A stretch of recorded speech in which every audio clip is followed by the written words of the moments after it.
Marvel, you did it. Darkest MCU show to date.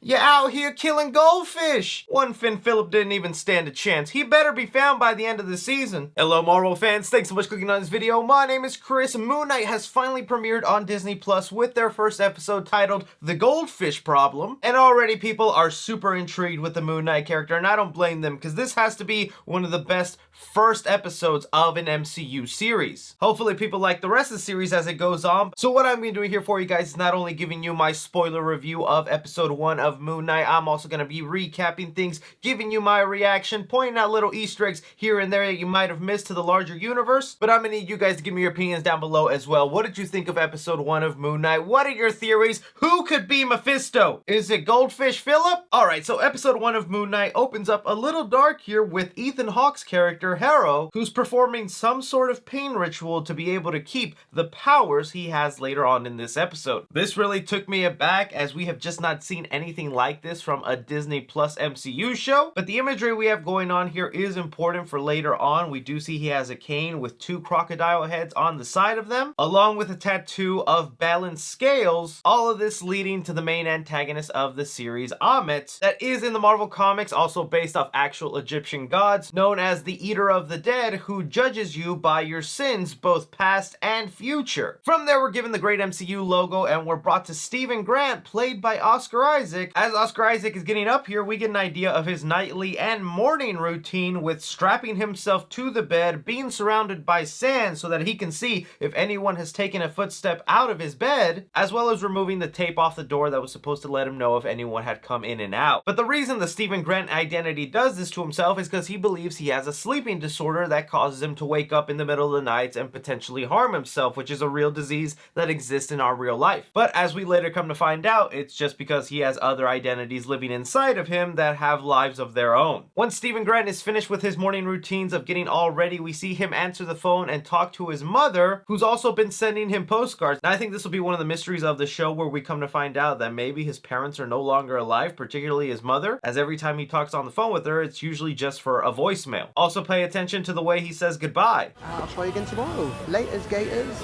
Gator as in more crocodile slash alligator imagery, pointing to the big bad of the series, Ammit. But here's where we also get a better look at the life of Stephen Grant that is way different from the comics. In the comics, Moon Knight usually has 3 different personas: Stephen Grant, Jake Lockley, and Mark Spector. The Stephen Grant persona is usually the rich playboy philanthropist. That persona is usually wearing a suit, has all the money in the world, very intelligent, good with women. But here, Marvel wanted to change things up, and instead we see Stephen Grant is more of a timid, shy, quirky little guy that has trouble speaking to women. There could be a lot of reasons why Marvel decided to change this. I think the main one is because Moon Knight is always called Marvel's Batman, which I always found to be a weird comparison whenever people said that. The only reason people call Moon Knight Marvel's Batman is because they're both vigilantes that work at night, fight for justice, using the word vengeance, while their alter ego is also a rich playboy that funds a lot of their weapons. So I'm assuming that's most likely why Marvel took away the rich playboy side and made Stephen Grant a more down-to-earth guy. Once Stephen finally arrives at work and he gets scolded by his boss Donna, which I gotta say, I'm loving the comedy going on here between them, real funny stuff. But as Stephen is continuing on with his work at the museum, he's approached by a co-worker who asks him if they are still up for their date tomorrow night at 7 at a steakhouse. Stephen has no recollection of who this woman is or even asking her out on a date, letting us know that most likely this was his alter ego, Mark Spector, who did all the work for him to get him this date.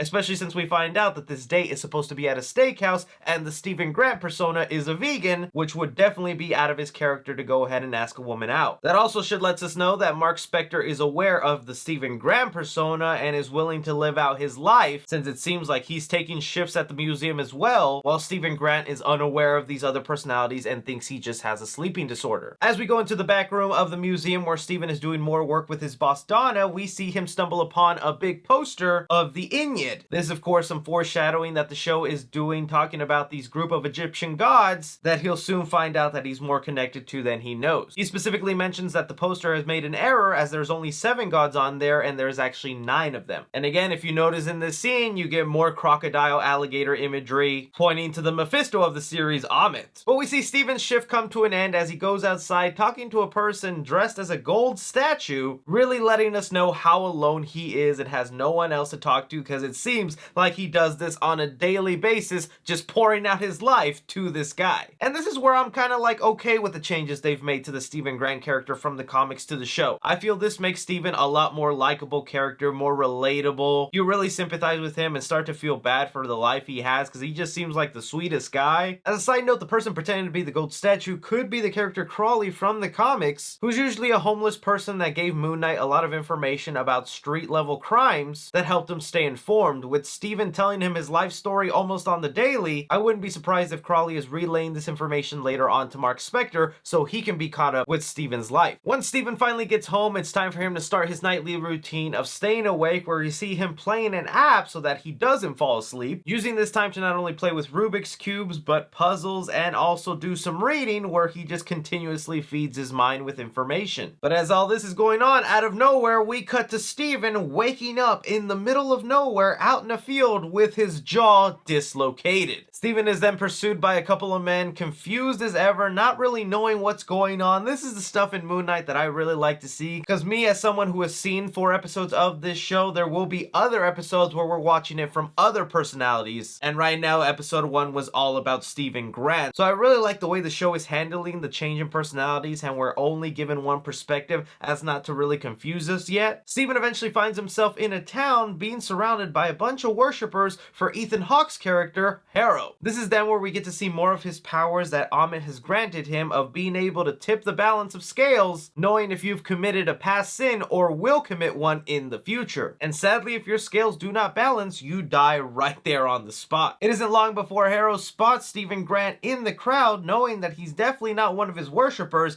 asking him to return the scarab that he's stolen. And this whole exchange that happens with Stephen Grant just really not knowing what's going on, just wants to get himself out of trouble, willingly wants to hand him the scarab, but Mark Spector takes over elements of his body, telling him he can't. All really great entertaining stuff. I think my only pet peeve is I wanted to see Mark Spector take over and beat up some of these thugs, because look at this bloodbath that happens. This is like the most blood we have seen out of any MCU property, Netflix shows excluded. But as this chase is continuing on and we're cutting back and forth from Stephen Grant and the Mark Spector persona, we do hear a third voice in there, Khonshu. This is the Egyptian moon god that found Mark Spector back in his military days when he was left for dead, saved his body, and granted him with the powers of Moon Knight. And every time it cuts away, you could definitely tell that Mark Spector is a very capable mercenary, that he can handle himself, because he just manages to get himself out of this sticky situation, but then having to revert back to Stephen Grant taking control. As the chase comes to an end, though, we see Stephen Grant waking up in his own bed thinking the whole thing was just a dream, only then to look over at his fishbowl and realize his good old little goldfish is not the same one he's been feeding the past couple of weeks. The goldfish he remembers having only had one fin, and this one had 2. These are like the breadcrumbs that the show is giving you of the benefits of each persona, because Mark Spector is basically the muscle that can get himself out of violent situations using his fists, while Stephen Grant will be the persona that uses his brain and pays attention to details, like a fish missing his fin. A concerned fish parent like Stephen heads off to the fish store to ask if this is even possible, where the owner of the store says that he was there at another time and bought that exact same fish, letting us know that Mark Spector somehow did kill good old little Philip, knew that Stephen would notice, and decided to switch the fish out. Really again letting us know that Mark Spector is aware of the Stephen Grant persona and is just trying to do his best to not make him aware of this double life. But then Stephen quickly looks up at the clock and realizes he's gonna be late for his steak date, only to find out he's actually a couple of days late. This was a really sad moment for Stephen, as I just wanted him to have one win this episode, and seeing him come home with an empty day and a box of chocolates, just, oh man, come on, why you gotta do him like that, Marvel? Stephen, in his depressive state, then decides to take a second look around his apartment and finds a mysterious compartment that holds a Motorola phone and some keys. As Stephen goes through the phone, he sees one name in particular being called over and over, and that is Layla, as well as one person named Duchamp, who actually is someone from the Moon Knight comics known as Frank Frenchie that sometimes works as the sidekick slash assistant for Moon Knight when he's out crime fighting. Steven here then has a quick conversation with Layla as she's confused to why he's doing a British accent, and aren't we all? But I guess in a weird way you can kind of excuse why the British accent is so bad, because technically Mark Spector is an American. So you could argue it's supposed to be a bad accent because this is an American doing a British accent. Steven freaks out, hangs up the phone, heads off to the hallway where we get some imagery of Khonshu, the god who has granted him with all these abilities, which I gotta say, dude looks awesome. But Steven continues to feel like he's dreaming, cutting to the next day at work where Harrow decides to show up since Steven decided to give his whole life story to him the first time they met. Harrow attempting to do the balancing of the scales, but I'm assuming since multiple identities live in Steven, it's hard for that to work on him. Leading us to the end of the episode where Steven is then haunted by a demon jackal in an attempt to try and get that scarab back to Harrow. I love the imagery going on here and how intense this moment was, and then finally Mark Spector and Steven Grant having a bit of a face-to-face where they talk to each other through mirrors. As the series continues on, this will actually be the main way they communicate to each other, is always through the reflection of one another. But we see here Mark Spector begging Steven to let him take control so that he can turn into Moon Knight and fight off this jackal. Steven here feeling like he has no other option, of course lets Mark Spector take over, turning into Moon Knight, defeating down this jackal and ending the episode. And again, like I said, I think this is a great first introduction for the character of Moon Knight. I'm curious to see how people will feel when his other personas start showing up, particularly Mr. Knight, because then the show really introduces some interesting lore with how they decide to switch from those powers. But yes, if you're a Moon Knight fan, I think you can already see some of the biggest changes that they've made to this series. And even though I was never a big Moon Knight fan, knowing some of these changes and how they're played out into the show, I think it really works for where they're headed. But I want to hear from you guys. What did you think of the first episode of Moon Knight? Are you happy with it? Do you like the mystery at hand? Was it not your thing? If you are a big Moon Knight fan, how do you feel about some of the big changes to the characters? Anything and everything, be sure to like, subscribe, follow me on Twitter at 3C Films or on TikTok at 3C Films.